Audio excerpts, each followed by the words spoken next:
Now, our next guest earned $50 million a year. In fact, I was reading here, $13 million in 3 minutes. That's not bad. He racked up $700,000 bar tabs, owned a 50-metre yacht. Jordan Belfort, the Wolf of Wall Street, had quite a life, but it all came crashing down. It led to jail, but Jordan's made a big comeback, and his life is being turned into a Leonardo DiCaprio movie. Good morning to you. Thank you. Let's look back. I've read your books, and I still can't get my head around the life that you led. How young were you? How much money were you earning? And how badly behaved were you? I was a bad boy. I think I looked pretty good considering all the drugs I consumed back in the day. I'm sober for, I think, so it's 15, 16 years now. So, but listen, back then, I mean, as you said, you know, $700,000 hotel tabs, yachts which I sunk, planes which I crashed, and eventually went to jail and, you know, lost my way. And thankfully, you know, when I was in jail, my bunkmate was, believe it or not, Tommy Chong from Cheech and Chong. Of all people. Way. Yeah, I was sober, and they put me with the biggest pothead in the world, right? So, you know, we would tell each other stories each night. And he said, you got to write a book about your life, and that's how it all started. So I wrote this book, and I think what happened was in the book, you know, there were some things in terms of the business and the sales side of some systems I created, and that led to a career as a speaker around the world. But, I mean, the ultimate shock was that before I was even finished writing it, it became a bidding war in Hollywood, and Leonardo DiCaprio and Brad Pitt wanted to play me in the movie, and I ended up selling it to Leo. And it actually got made. So now the movie's coming out in November this year, with Leo starring and Jonah Hill as one of the secondary roles, and Matthew McConaughey, and also a native Australian girl, Margot Robbie, plays my ex-wife. So I think it should be a pretty amazing movie. Brilliant. Well, I couldn't quite believe how crazy life was every day for you back then. You were high as a kite. Flying your own chopper, crashing into your backyard. My own chopper, yeah. And you did crash your Gulfstream and sink your boat. Hot chopper, boat, Gulfstream, yeah.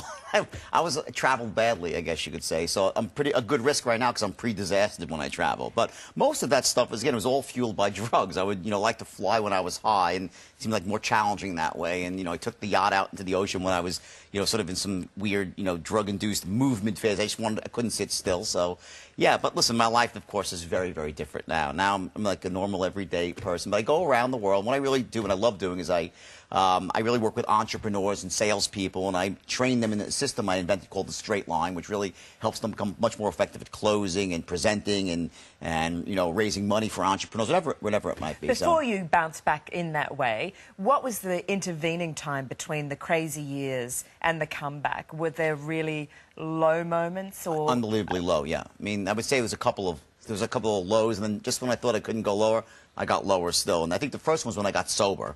And I just kind of, my main drug of choice was called Quaaludes, right, which is a down. Then I switched to cocaine, and I just went nuts. And I had this, terrible breakdown, ended up 4 weeks in rehab. Then I never relapsed after that, but that was sort of a low point. I was building back, and then all of a sudden I got indicted for things I had done many years prior, and the past caught up with me. And then I ended up going to jail, losing all my money, my family for a time, my self-respect. It was unbelievably terrible. But I think the message to people, and this is, I think, what's pretty inspiring about the story and the movie, is that no matter how bad your life is, no matter what you've done wrong in the past, if you're willing to flip that and put one foot in front of the other, you can totally change it up immediately and take that negative and turn it into a huge positive. So it must be quite extraordinary now to be looking at Leonardo DiCaprio playing you and seeing some of those crazy times come to life again. Is it surreal? It is surreal. I mean, I worked really closely with Leo on the actual, the writing of the dialogue to make sure that it was authentic. And he's a very committed guy. I mean, like, we tortured ourselves over every single word. So I'm sure people are going to really love the movie when it comes out. And there's some great scenes of him, like with the sales stuff. It's really, really cool. The Wolf of Wall Street is one of the coolest nicknames that I've ever heard in my life. Do you wear that moniker with pride? I like to think I'm the tamed wolf these days. And like, the wolf has got some really great aspects to him. And the wolf had some really negative aspects. The positive aspects were a drive and this desire to make money and to empower other people to make money and to shape the world the way I want it. The negative was the wolf back in the day lacked ethics. And the message that I give to people now is, making money without ethics and integrity is failure into itself. So, it's not about just making as much as you can, as fast as you can. It's about also empowering other people and doing it the right way. So that's a huge part of the message. And the original Wolf got that wrong.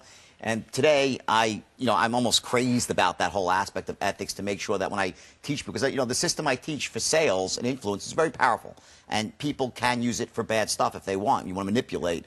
But I caution people, and that's why my life represents this sort of warning in some level, that if you take a skill and misuse it, you're going to end up like I did, losing everything and in jail. But if you do things the right way and empower people, your life will be wonderful. It must have been extraordinary to be a young man, to have no limits and to just go completely mad. Obviously, that didn't lead to a great place, and we'd warn kids not to do that at home. It was fun in the beginning, but it turned really, really toxic, yeah. What do you do now to let your hair down, to let loose? Is there anything that you do that's a little bit wild?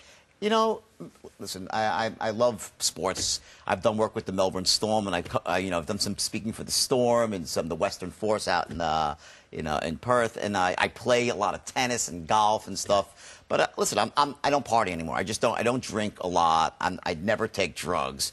But I'm a different guy. But to me, the charge I get is I do these huge seminars. Right? I go around the world, and I have like a couple of thousand people in a room.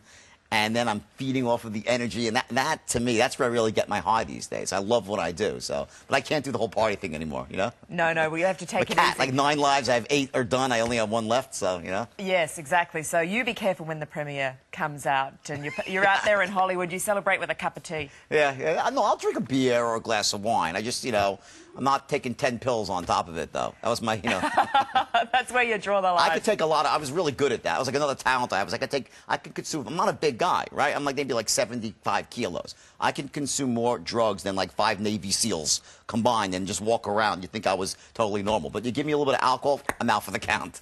Okay, well, glass of champagne, that's it for you. Thanks, Jordan. Thanks for coming in. My pleasure. All right, what do you think there, Cam? Well, the Labrador of Wall Street, it doesn't have the same ring, but it's got a bigger upside, right? Yeah. The puppy. That's a movie I'd watch. Thank you very much. Yeah, great story. Good stuff. Now...